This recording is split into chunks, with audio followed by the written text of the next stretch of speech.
Good evening, everyone. Welcome to the Clark County Tobacco Prevention and Cessation Coalition's panel on tobacco influence in Clark County, especially with our youth, with a focus on vaping. Tonight, I also want to make sure that we thank other sponsors such as LifeSpring Health Systems and Community Action of Southern Indiana. We have a great panel for you lined up to address some of the concerns and questions ahead. I am Mayor Treva Hodges, mayor here in Charlestown, where we are at Charlestown High School tonight, and it's a pleasure to see you out and to have the participation from our panelists. Smile, guys, it's not painful. So we're going to work through some of the topics along their unique specialties and the areas of influence that they work in on the daily basis, and also take questions from the audience before we're done for the night about how we can combat the tobacco influence, especially with things like vaping and other nicotine products that are not traditional cigarettes that some of us grew up with, and how that's targeting our children and what we can do. Let me first do a quick introduction of our panelists this evening. First, here to my left, we have Dr. Eric Yazel. Recently, he was named the EMS Medical Director for the state of Indiana. He serves Clark County well. He also serves as an Assistant Professor of Emergency Medicine at the University of Louisville, as well as an attending physician at Clark Memorial Emergency Department. That's not enough for him, though. He also serves as the Clark County Health Officer, Chief Medical Officer for LifeSpring Health Systems, and Chief Tactical Physician for the Jeffersonville Police Department. Eric was born in northern Indiana, we forgive him for that, and grew up in Indianapolis. He's been in Clark County since 2006, and he enjoys traveling, basketball, and all things outdoors, especially spending time on his farm in Borden with his wife and 2 children. I think he's also a bit of a Colts aficionado, from what I've seen. So thank you for being here, Dr. Yazel. That one. Next to Dr. Yazel, we have Chad Gilbert. Chad has a wonderful resume here in front of us. He was a 1991 graduate of Charlestown High School, also an all-state basketball player and a Division I athlete. His accolades are extensive. He has a 1995 D2 National Championship from the University of Southern Indiana, 1996 D2 All-American from the University of Southern Indiana. He's been the head varsity basketball coach for 13 seasons at Jeffersonville High School. He has also achieved names such as McDonald's All-American East Head Coach, State Championship Girls Basketball, Final Four Boys Basketball, University of Southern Indiana Hall of Fame, Greater Evansville Athletic Hall of Fame, Indiana Basketball Hall of Fame Silver Anniversary Team. He's been a teacher for 26 years here at GCCS, and he's the athletic administrator for 10 years at Charlestown High School. Thank you, Mayor. My wife did my resume, so my bio, thank you. Well, we appreciate her being thorough. Next in the center of our group here, we have Maurice Ball, who is originally from the east side of Indianapolis, and he migrated to Southern Indiana by way of Charlotte, Atlanta, and Birmingham. Kind of a roundabout path, but we're glad you're here. He's a community leader that's been working with youth for over 20 years in a mentorship capacity. Maurice is the CEO of Grind Time Sports Management, owner of 9 Round Kickboxing, and the pastor of Relevant Church, also a very busy man. He is also the program manager for Community Action of Southern Indiana's Life Literacy Academy mentorship program, teaching life skills to middle and high school students in Floyd, New Albany, and Greater Clark schools. Maurice has a son that attends Silver Creek, and he's been married for 19 years to his beautiful wife, Lou. Thank you, Maurice, for joining us tonight. Thank you. Next to Maurice, we have Corporal Brandon Lyons with the Charlestown Police Department since 2015.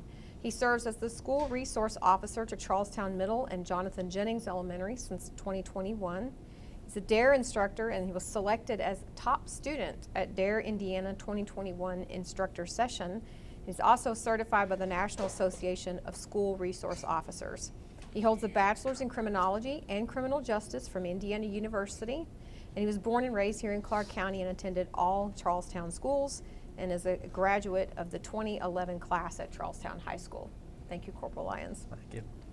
And last but not least, on the end, we have Officer Kevin Fisher, who is a graduate of Jasper High School, a graduate of Indiana State University with a BS in criminology. He's Indiana State Police Department officer for 34 years and retired in 2015. He joined the Clark County Sheriff's Department in 2015 and has been the SRO here at Charlestown High School and at Pleasant Ridge Elementary until present. So thank you, Officer Fisher. So we have a wonderful panel for you this evening. And we can start off, I think, by my first question, or first thought I would like to send to Dr. Yazel here. And I guess, first off, we just want to try to understand, with vaping being something that's coming up, what are some of the health effects that you're seeing among today's youth or adults even, for not only the short term but the long term effects of vaping? Yeah, I think first and foremost, we see respiratory complaints, and anytime I see somebody of adolescent age that wasn't an asthmatic when they were younger and all of a sudden comes in wheezing and any kind of respiratory issue, I mean, that's vaping something that automatically gets on my radar now. That wasn't a thing 10, 15 years ago. So that's obviously a big one. We see respiratory infections, like when I check a record and see that it's the third time they've been in this year for a respiratory infection. Again, that's what makes it pops up on our radar a little more. And then there's lots of other long-term effects as well. I mean, especially in our adolescence, that's a prime time for brain development, for moving on through puberty and things. So we see some cognitive issues there, some impulse control issues, things like that as well. And then a lot of the same long-term effects that you get from tobacco use, where increased rates of hypertension, high cholesterol, coronary artery disease, things like that. So just a pretty broad spectrum of things. And again, a lot of it's I guess it's kind of harder to detect, and so it's one of those we have to have a higher index of suspicion for, because a lot of our youth aren't forthcoming about that either. So definitely something we always have to have on our radar. Before we talk to some of our other panelists who work a little more directly with children, what about the myth that vaping is somehow safer than traditional tobacco use? And I think the safer is probably the wrong term. I hear that as well. It's just different. The risks are different. The particles are smaller, but they're actually more packed with, with nicotine or other things, and and it's just a broader range of things that are vaped, and so it actually really increases the spectrum of things you have to worry about. There's specific additives that can cause different problems and all sorts of things. So it's a much bigger, kind of broader picture than just traditional smoking. So it's clear that vaping is dangerous, as dangerous, if not more dangerous, than tobacco use. But let's transition to talking about some of the ways that it's impacting our youth. And Maurice, I'm going to toss this question your way next. I wonder if you could talk to us a little bit about, you work with youth on a daily basis, and so what are you seeing in your work capacity as far as trends with vaping, or how kids are engaging with tobacco products these days? Well, I work with middle school to high schoolers, and you see that it's the thing to do now. I'm not going to say everybody's doing it, but a lot of the kids, a lot of the students are vaping, because one, it's easy to get away with. You can vape in class without knowing. You can have your hand signals that you're going to the bathroom to vape. There's all kind of little things that, because it's so hard to track, and because the smell of it can be a neutral smell, or because it could be a flavorful smell, or it's very hard to detect. So if I walk out and I come back smelling like cookies and cream or strawberries, you can't say that I didn't put on some lotion, or I didn't put on some lip gloss or something like that that can mask the smell. And so these students have no idea the damage that is happening to them. They assume that it's not smoking cigarettes. They assume that it's better than the alternative, and they have no idea about the long-term effects and repercussions of vaping. So let's take that and let's throw this all the way down to Officer Fisher down here. So let's talk about the legality of access here. Well, they have to be 21. 21 is the age that you can have a vape in Indiana now. In the past, Indiana had it listed as a misdemeanor crime for children, minors, people under 18 at the time, or 21 at the time. They've now, it used to be 18, they've raised it to 21, but Indiana, for their wisdom, I don't know why, changed the crime from a misdemeanor to an infraction. In a comparison, an infraction is a traffic ticket, which everybody in this room knows I can do. But anyways, they also have, it just basically becomes a fine, because we can't give them community service on an infraction. At least that's what I've been told. So starting this year at high school, people that got caught with possession of a vape have been issued a citation, and it's a $170 fine. Now, we've had 41 days of school, and I've issued 12 of those citations this year already. Now, and I've had 1 arrest for marijuana and vaping this year already. These are all children under 18, or 18 and younger, I should say. Most of the ones, though, have been the young ones and the freshmen. And I don't understand it. They tell me it tastes good. And I have other ones, you know, I haven't seen a cigarette inside this school in probably 5 years. There's no cigarettes anymore. The only time I see cigarettes is when parents show up to football games or something. That's pretty much it. The kids don't smoke cigarettes. So can you elaborate on that just a little bit? You were with the Indiana State Police for 34 years. You've served here for 7. How have you witnessed this shift from traditional tobacco use to this? Can you? It's just been a gradual thing. But when this, you know, the vaping thing was all designed to, quote, help people quit smoking. And this is what confuses me. If it's supposed to help people quit smoking, why don't we have that set up as a prescription device where the only people that get it is people with prescription? Because the kids tell me all they do is get somebody else buy it for them. They just have somebody else buy it for them, somebody else. You know, they won't rat their sources, of course they don't want to do that. But they will tell you, yeah, they buy it from somebody else, they can get it for them, bring it to them. The flavors, and I've got some samples when we want to show them to people. I brought several acquisitions from past events. The current ones that I have are still awaiting court settling, and I'll show you the evolution. These larger ones were what they used to come out with in the old days. This is when vaping started. It ended up something so big that you couldn't hide it. You know, great big things. All right? That one has got a leak. It's what's in its own bag there. And over time, those look like something any adult would carry. That's what they look like, right? I mean, nothing really fancy. But over time, then they started becoming, and they put them out in colors. Now, who's the colors for? What adult cares what color his vape is that's helping him quit smoking? And they come in every style, every name, Hyde, Mr. Fogg. You'll find all kinds of them. But the part that really gets me, and all these have come from Charlestown High School. Now I want you to look at this one. What's that look like? Does that look like any kind of vape you ever seen? Comes apart, that's where it goes in. And the bothersome part about this is they suck on the corner of this for the vaping. Who's that made for? What adult needs that kind? This is my question. Why is this whole market turning? This is called a low key. Low key. I want you to watch what happens.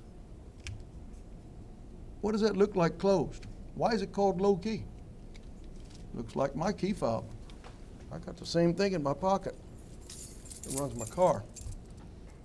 Yet when you push the button on this one, out comes the nozzle for the vape. Well, Same story. Thank you. Those are excellent examples for us to see. And it's amazing. You guys can look at these and see, because I'll show them to parents and say, look, this is what you want to look for. Because I'm telling you, if they've got one, they've got more than one. So we know that it's dangerous. We know that it's pervasive among our youth. We know that it's illegal for our youth, and we know that it's crafty, the way that they market it. Let's talk about the impact on some of our targeted youth populations. Chad, what are you seeing among your athletes when it comes to vaping? Well, Mayor, before I talk about our athletes, I just like a show of hands of how many people Officer Fisher has written a ticket for in the audience up there. Yeah, 95%, that's what I thought it was. So we're all right on that one. Okay. And Mr. Gilbert's in the near future. Anyways. But, you know, Officer Fisher, before we get into that one, as he showed there, those are made for kids, you know, and he talked about flavors. They said they taste good. Maybe they should make some flavors like liver and onions or spinach and Brussels sprouts. Maybe kids will stay away from those types of deals. But it's something serious that we talked about our athletes doing this. Our athletes cannot be at their very best. They can't be at their peak performance while they're doing this. And when they decide that they're going to vape, that is the worst thing you can be called in a sport, selfish. Because you're not only hurting yourself, you're hurting your teammates, all your training on it that go in. You know, you play for that name on the front of your shirt. You're hurting your community. You think about the name on the back of your shirt. You're hurting your family. You're hurting that pride that goes along with being an athlete, because you've got the rest of your life to make decisions. And these kids that are vaping, they make a decision every day whether they're going to vape or whether they're not going to vape. But they only have 4 years to wear a Charlestown uniform or a Jeffersonville uniform, Silver Creek uniform, whatever uniform that is. And only a small percentage will go on to that next level. But if that's your goal and that's your ambition, you've got to be at your very, very, very, very best, because you're competing against all those types of kids. When we think we hold our athletes to a higher standard, that not only do they have to go through this situation with Officer Fisher, they also have to sit out of contest, and they have different consequences as it goes on, where it's 10%, then the 25%, then they have to sit out a calendar year. And I think that's something that if our coaches continue to emphasize and continue to talk about, one, how it's bad for you personally, but more importantly, how it's bad for the team. And in order to have a winning team, everyone has to make sacrifices. And I think that's something that our coaches can put in these kids, and they can understand that's part of the deal to be a winner. Great. So certainly, you know, I think that no one would be surprised to know that this is hitting high school, that potentially athletes and those kinds of things. Corporal Lyons, you work with a younger population than that. Not that, I mean, Officer Fisher's obviously over at Pleasant Ridge, which are the really young ones, but you're at that middle school age and then also kind of that intermediate age. So what are you seeing with your population there? So knock on wood, I haven't really seen anything at the elementary level in 3 through 5 grades. I mean, just today, me and Chad's wife caught a kid that had a vape with him, and it actually tested positive for having marijuana in it as well. But it's, I'd say, almost at least a once a week thing at a minimum, that we're getting a report, hey, so-and-so's got a vape pen with them, or so-and-so's bringing one to school, or whatever. So then we're having to constantly go back and, you know, search lockers, talk to the kids, get parents involved, stuff like that.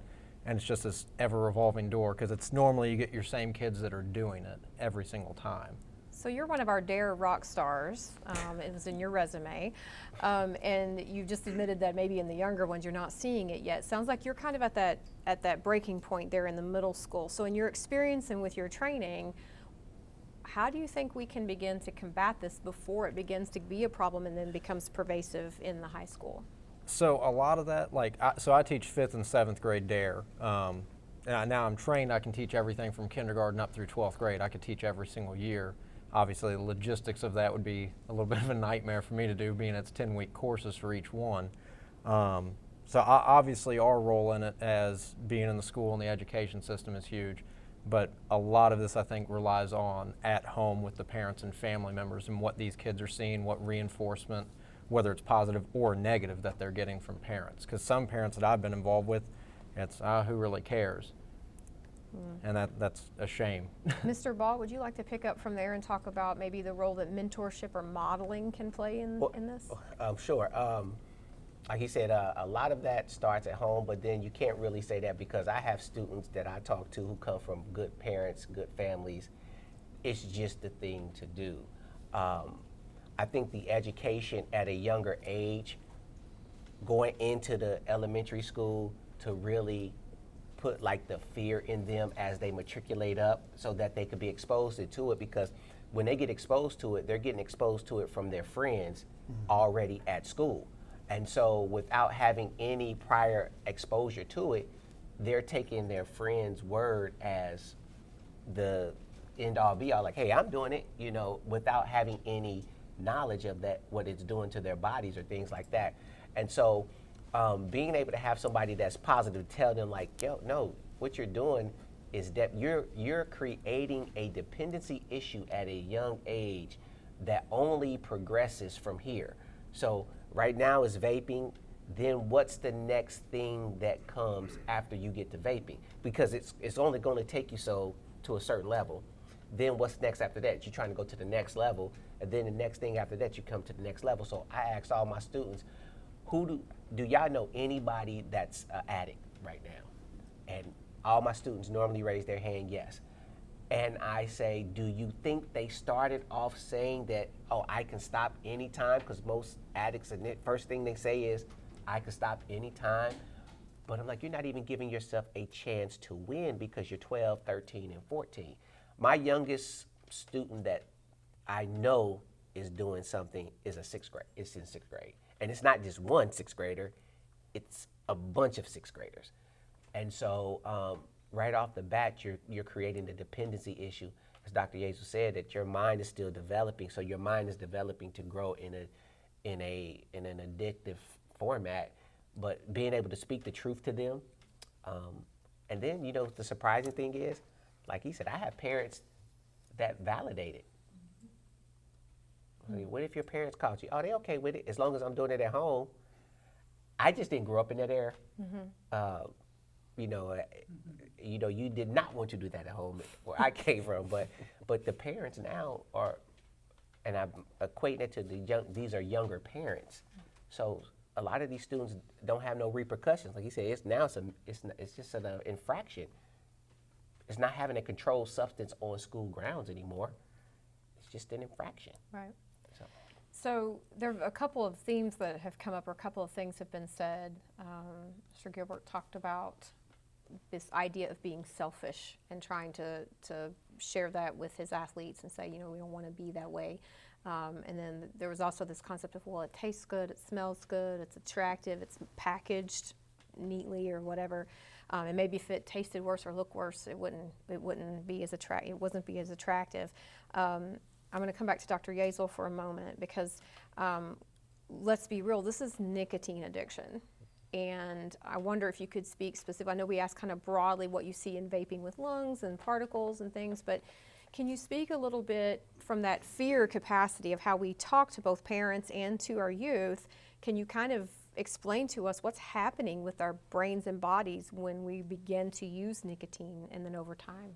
Yeah, it's a tough conversation to have, because I feel like a lot of times when you have that conversation, they immediately start tuning you out. They're like, oh no, this is safe, and you really have to dive a little deeper with them. And I'm not a big scare tactics guy, never been, but sometimes that's how you have to reach some of these young folks. And you know, I've never, until 5-6 years ago, I've never put somebody under 12 on a vent that didn't have some sort of chronic thing. And so now we've had to put people on ventilators over the last few years. Not a lot, but it happens. And you know, and it's a real risk. And so I always say your lungs are kind of like tread on a car tire. Like, they can only take so much damage, and once they're damaged, it doesn't come back. So, you know, if you damage that at age 12, 13, I mean, you're looking at a dramatically shortened life expectancy, and, you know, even then, quality of life. You know, you're going to get at, 18 years old, getting winded walking up a flight of stairs, things like that. And those things really happen. And then when nicotine gets in your system, it also affects your blood vessels, kind of hardens them, makes them less reactive to things, and so increases your blood pressure, again, causes heart disease, things like that. And then just the habitual nature of it makes it somewhat addictive, where people get used to having that, or, in a break, they're like, I don't know what to do, so I'm going to go outside and vape or have a cigarette, and now I'm going to go somewhere and vape. And so, again, that's just such a crucial time to adolescent brain, that they have long-term cognitive effects and things like that as well. It sounds like you're also implying that there are some mental health consequences of vaping. Could you expand on that? Yeah, a bit? and we're still learning as time goes on, and I think that's the scary thing, because vaping's only been a big thing for 5 or 6 years, so we don't have the 20 or 30 year studies, But some of the early data that's coming in, there's much higher risk of mood disorders and other cognitive development things. I mentioned impulse control, all those things. I think they've been able to associate it with higher later rates of depression and anxiety. So just a lot of things. And as we get more data over time, unfortunately, I think those studies are going to get even scarier. So, Mr. Gilbert, you coach a population that I'm sure deals with a lot of stress. We love sports in Charlestown and Southern Indiana. We cheer for our football teams, our basketball teams, and you work directly with these populations. You've coached them, you serve them, and these kids are under an immense amount of stress just being kids, just growing up, but also playing sports.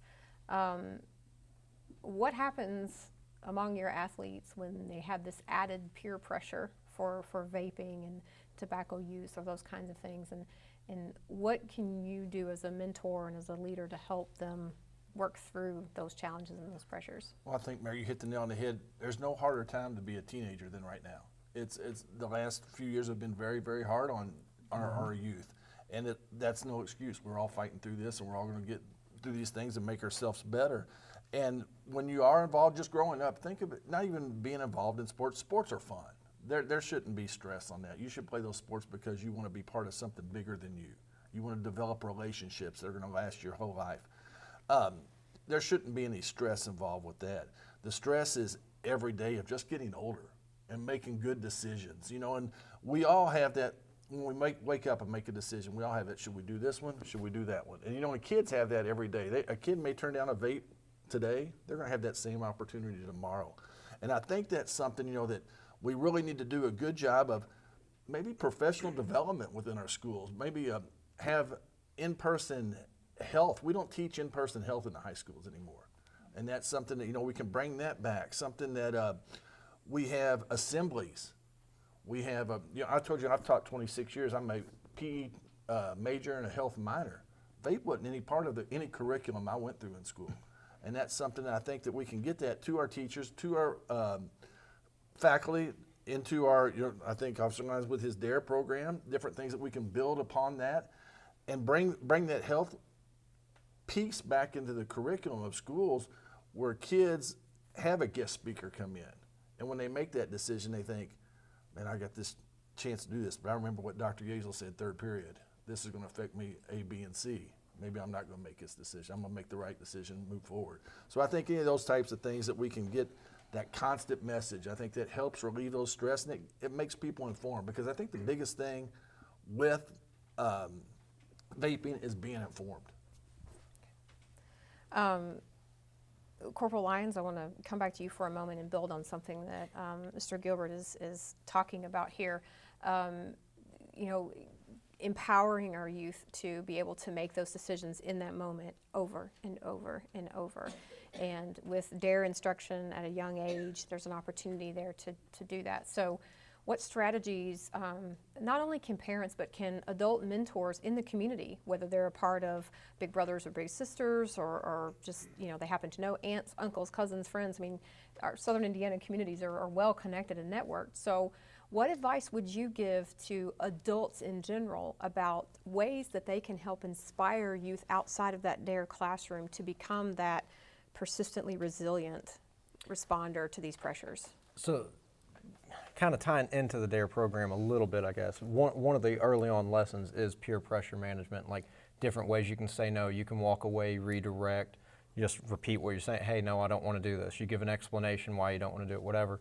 And I think seeing that with your parents, where they're reinforcing your decision on that, reinforcing peer pressure, I don't want to say with positive rewards, but yeah, positive rewards. It's the best way to do it, where it's, if you have a kid go tell your parent, like, hey, you know, Billy down the street tried to give me a vape and I told him no today, you know, a parent should be ecstatic about that, because that's a huge step for a kid to step that up. You know, unlike the rest of these guys here, not too long ago, I was in the school, so I had to deal with peer pressure from everybody. I think he just tried to insult you guys. Yeah, just a little bit. That's two people that get tickets and you leave Officer Fisher. I know a judge in the room; they'll take care of it for me. But no, so I was in their shoes a long time ago, where it's you know, I had classmates and friends that are wanting me to go down a certain path that I didn't want to, and I don't want to say any of their names, God rest their soul, some of them, but I had several classmates that I went to school with that overdosed and passed away from drug use, and it all started with something as simple as, hey man, do you want to go smoke a little weed with me? Or hey man, do you want to have a Black and Mild or a cigar or whatever? Hey, try this dip with me. So it's just constantly this little chain that keeps leading up further and further. So I think every time we have a kid that is going and telling their parent, hey, I said no to something today that was really tough for me to say no to, we should celebrate that everywhere. So this is more than just educating our kids to say no to vaping. It's more than saying no to pot or these other things. It's about teaching those skills that help them stand up for themselves and consistently choose the better choices for their health and well-being, Yes. is what I'm hearing. So Officer Fisher, sometimes those things just don't work out, no matter what kind of messaging we use and those types of situations. As you see with the display that you've provided us, you have confiscated all of these from students at the high school. So obviously the message doesn't always work. From a punishment system or a consequence, we've talked about maybe positive reinforcement for when they make the right decisions, but when they get caught, what then? Well, I'll tell you, we talked about, they talk about percentages. I just read a report last week, and they say that 28% of high school kids now vape. And I say, that number's too low. It may be that someplace, but I believe it's higher than that. And to me, we need to stop it with the manufacturer. It shouldn't be so easily accessible. I know Jules had to pay a settlement. And I mean, folks, these are ones I've had this week, and look at how they're getting now. These are 5,000 and 6,000 nicotine hits on these. And here, I'll read you the names of them. Elf Bar, the flavor is honeydew pineapple orange. They put this right on them.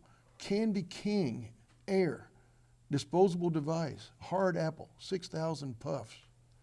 We've, trying to teach the kids is one thing, but we all know kids do stupid things. And it's not really always their fault. It's part of their brain structure until they get quite a bit older. But stopping the manufacturing from getting it to where it's so easily accessible to them. That's why I never understand why what started as a device to help people stop smoking, why didn't we just start it as a prescription? Make them get a prescription to get it, and let's hold it down. Because the way it is now, you can go to any gas station. I mean, you see it. I do too. $6.99 for 1,000 puffs. You can go anywhere, purchase one, and they've all got them goofy flavors listed on them. Mixed berry, strawberry, kiwi, pomegranate.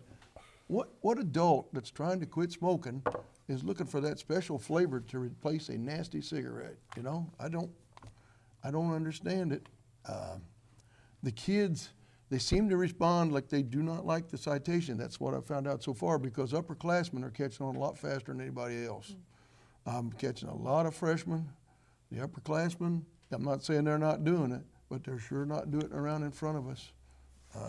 They've got, over time, they've evolved. This used to put up a cloud you could spot for probably a minute. Smell used to be great. These now, no scent, probably no vapor. I mean, I used to walk in a bathroom and see smoke coming out of a bathroom. And I knew some of our kids go to Taco Tuesday, but it was still rare to see that much smoke pouring out. And it was always something else going on, But it's amazing to me we can't cut it down where it starts. And that is starting with somebody making this stuff. So it sounds like a much more comprehensive approach is needed with not just the children and those that are caught using it, but definitely the manufacturers to be held accountable. Remove accessibility, yes. Mr. Ball, I'll finish with my last question with you for now, and then we'll open it up to the audience for any questions they may have. But why don't you bring it home a little bit and talk about how there are opportunities that exist maybe with the individual users who get caught, but also with manufacturers for some restorative justice here. What could we do to hold them accountable in a healthy, productive way?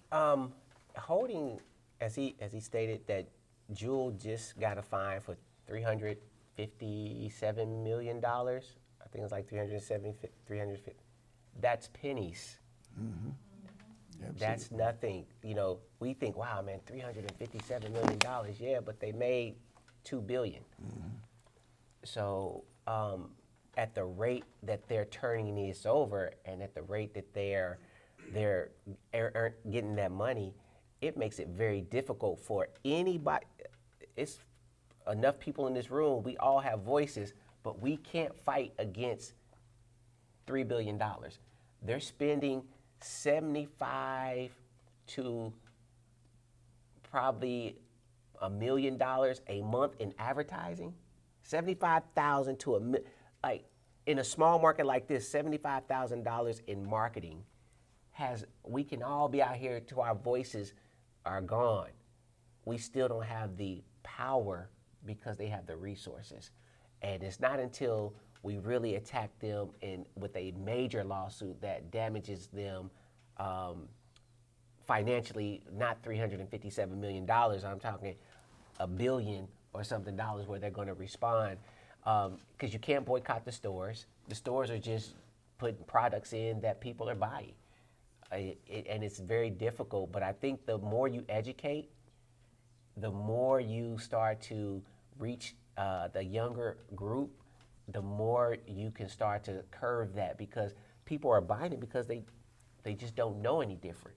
But if we can educate and inform at a younger age and get the parents involved a little bit, what to look for, how to search it. But it's very difficult because I've seen some smaller than those that are just on a keychain that looks like a USB port, and so I can be in class and I can just pull my shirt in and blow into the shirt. So it's you have to be very strategic at how you combat this, but I think it just comes down to education, like with everything else. You know, like with prohibition, it was education on liquor that kind of pulled that aside. So now you don't see people just walking around in school drinking, you know, because they can't, because of the education. But I think that if everybody in this room, if you see it and you speak to it and you speak the truth to these young people in love and let them know that the decisions that they're making is not right,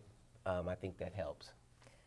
Thank you. So we've had a few submissions of questions from the audience, and two of them we've sort of addressed, but I'll open it up to the panel just in case there's any final thoughts you want to say on these two particular issues. One was what you were just speaking of, the tobacco industry's role in creating the vaping problem, and what should we do about it. So Mr. Ball has answered that for a little bit. Would anybody else have any other thoughts that are unique thoughts on that? I just don't think we've mentioned taxing it, raising the taxes, because if you're looking at youth, I don't think, would you say it was like $7 for 1,000? You crank that price up a little bit, and that'll help a little bit as well. But again, that lobby's awful powerful from the owners of the vaping companies. So sure. And then the other one that we have sort of touched on, but again, I'll open it for any other final thoughts, was what about educating students on vaping in elementary school, and what we can target with that? Are there any other additional thoughts on targeting elementary school kids with that?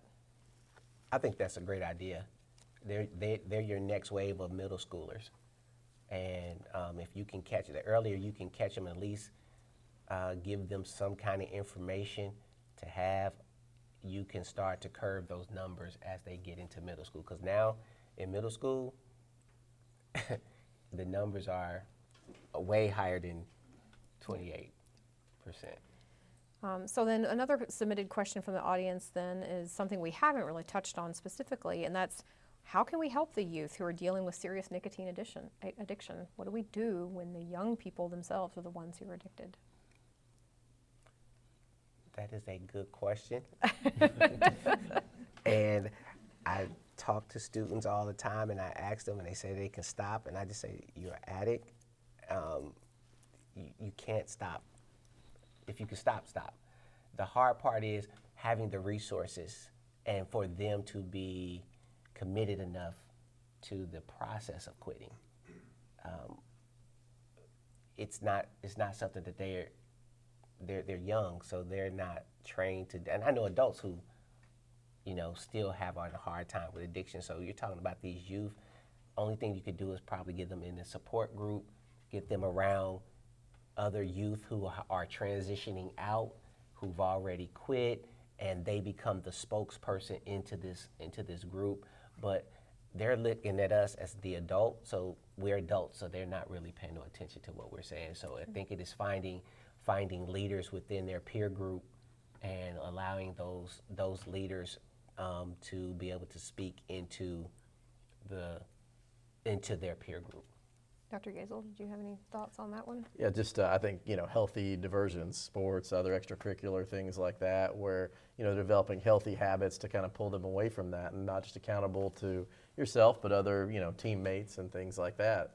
I remember my dad had a rule that if I wasn't playing a sport, I had to get a job, and that was probably the most effective thing he could do to keep me out of trouble, because by God, I picked up a sport every season, But it's idle hands will find their way into trouble, and that's exactly so. I think healthy diversions, healthy habits, things like that is the best way. That's a good observation with the idleness. Corporal Lyons, what about from a community perspective, not just in the schools? What can communities do to help with that? So community-wise, there's a program that it's O County School District in Wisconsin actually runs. It's the Catch My Breath program. And that's available nationwide, but it's a 1 and 2 day program, if I read their information correctly, where what they do, if it's a student, and I guess really it could just be any juvenile, it could be addressed partially through juvenile court program too, where first offense with anything tobacco related, but in our specific conversation being vapes, it's they have the option of, okay, you have your ticket, you can pay the full price of this, or waive the price of the ticket, but you have to do this catch my breath program. And then second offense, okay, now you're just going to have to go through the court side of things, but at least it gives them that some sort of diversion instead of having to handle the court side of things, but it also doubles up and gives them that education that they might not be getting in schools, because not every school can offer a DARE program or something else similar, because DARE, we do, the second lesson of it is alcohol and tobacco. So that's right off the start, we're hitting that on the head to try and get a jump start on it. Mr. Gilbert, any thoughts from the athlete? Just a couple things. I was wrong. We do have pressure. Our kids do feel pressure and be involved in extracurricular activities. And one of those pressures is to always do your best, no matter what you do, whether it's at school, whether it's at practice, whether it's around the house, whether it's socially. You always want to do your best, and you always want to improve. You want to be better tomorrow than what you were today. And that is a hidden pressure, part of growing up and part of being a student at Charlestown High School. I'm extremely proud to be a Charlestown graduate. I'm proud of the position of leadership I have at our alma mater. And our kids that are extracurricular athletes involved in extracurricular activities, there is pressure, because they're in those positions, student athletes in the extracurricular, there's always small eyes watching them.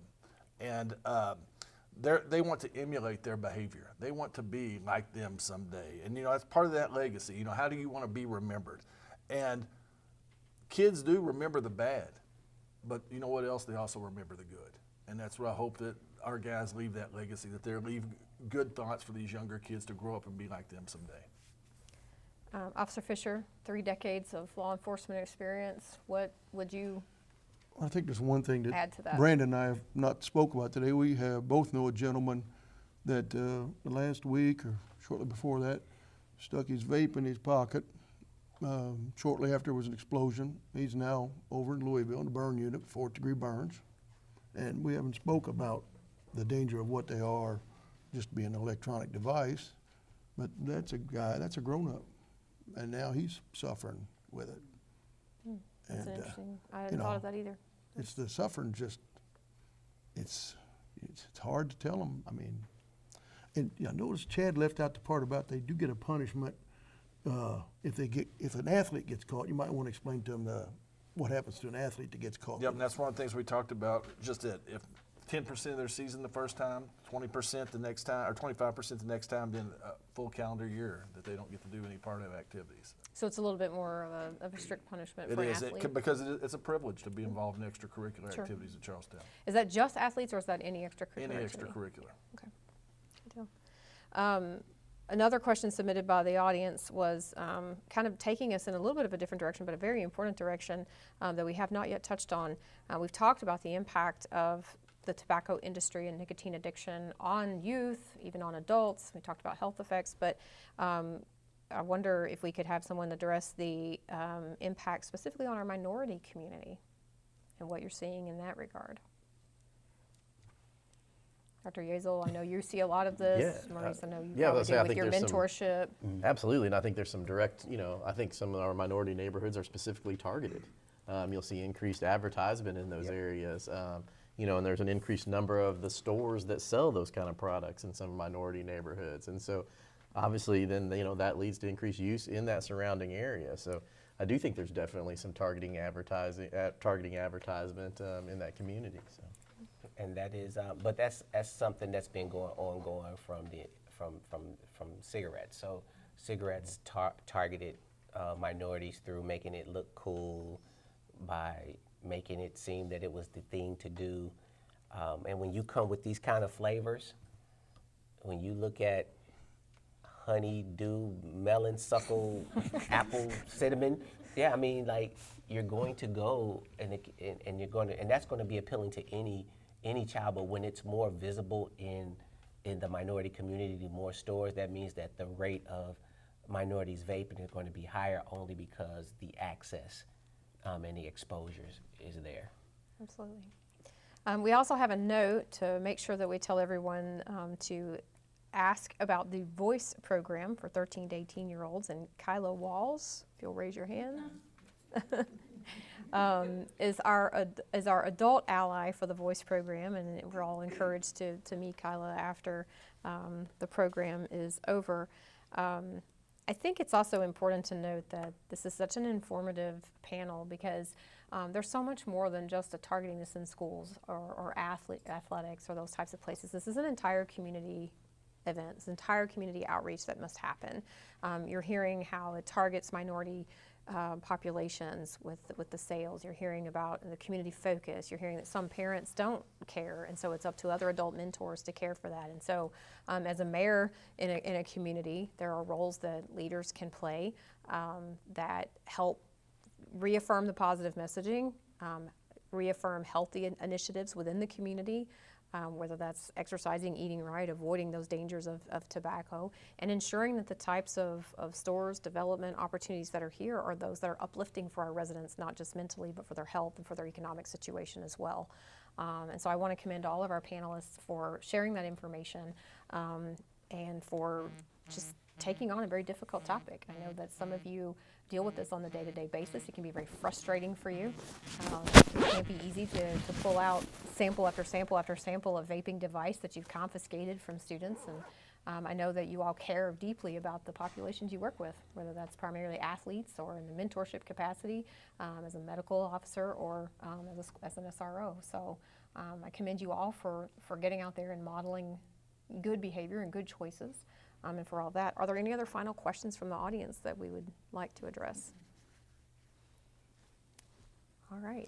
Any final thoughts from panelists? I'll give you a brief moment, each of you. If there's something that we haven't addressed that you think is extremely important, we can start down on the end with Officer Fisher, just as an opportunity to close out our conversation today. I just try to talk to the kids, the best thing I can tell you. Time they get to us, they've been doing it for a while. I guarantee you they have. And that bugs me when I find out they're doing it from the little schools up. Okay. Corporal So Lyons? just echoing what he said, we're just trying to get that support group around them to help them make the right decisions for them. Absolutely. Mr. Ball? Yeah, just don't judge them for the bad decision that they made, because we've all made bad decisions. It's just that we could persecute them for a whole lot of other things. Let's just be open to hearing what they have to say, and maybe they'll come to their own reasoning with their own solution. Mr. Gilbert? Mayor, I appreciate the opportunity to be a part of such a great panel and part of you moderating this, and I want to thank Andy for getting us all together out here. This was a great opportunity to speak and be part of something special, and I think I'm going to go back to what Maurice said just a little bit. It's okay to make a mistake. It's like I'll go back to sports again. I hate to go back to that, but that's a big part of my life. But the most important play is the next play. You got to put it behind you. If you miss a shot, you don't dwell on that shot. You go on to the next shot. And that's the same thing here. We're going to make mistakes. Our kids are going to make mistakes. Let's get them informed, get them in a spot where they can possibly get some help, get some treatment, and let them understand it's okay. Let's move forward and get ourselves in a better position to be successful. Excellent. Dr. Yeasel? Well, we already talked about some of the the resources of some of these companies and things, but you've got to start somewhere. And here we are talking about it. And I think the more community leaders that we can get out here and all pulling in the same direction and talking to our youth, the better we can do. And you've got to start somewhere. And like Mr. Gilbert said, we'll just be a little better each day. And the more education we can get out there and get talking to our kids early. I always say, think about when you think something starts in our youth, and then back it up 2 or 3 years and start having those discussions. And that's where we start with panels like today and getting out in the community. Absolutely. Well, thank you again to Annie and everyone at Clark County Tobacco Prevention and Cessation Coalition, as well as our other sponsors, LifeSpring Health Systems and Community Action of Southern Indiana. For those of you who are here today, thank you for coming for the panel. And of course, thank you to our panelists. You guys did an absolutely fantastic job answering the questions and taking on the topic. So with that, we will wrap it up for the evening, unless there's one other final. I don't have a question. I Yes. just want to say something, please. I just want to thank you from deep in my heart for coming and being on this panel today and agreeing to do this. And like you all said, that we have to be starting small and hopefully we'll grow. So I'm watching you, and I am going to come after you again to help it. Thank you. I can't even express to you how appreciative we are. Mayor Hodge, thank you again. And I want to give you applause for taking your time today. Thank you, thank you. Thank you all. And I'm sure there are some refreshments in the back, and I'm sure that everyone would enjoy hearing from each of you, and especially visiting with Kyla to learn more about the Voice program and adult advocacy. Thank you all for being here tonight.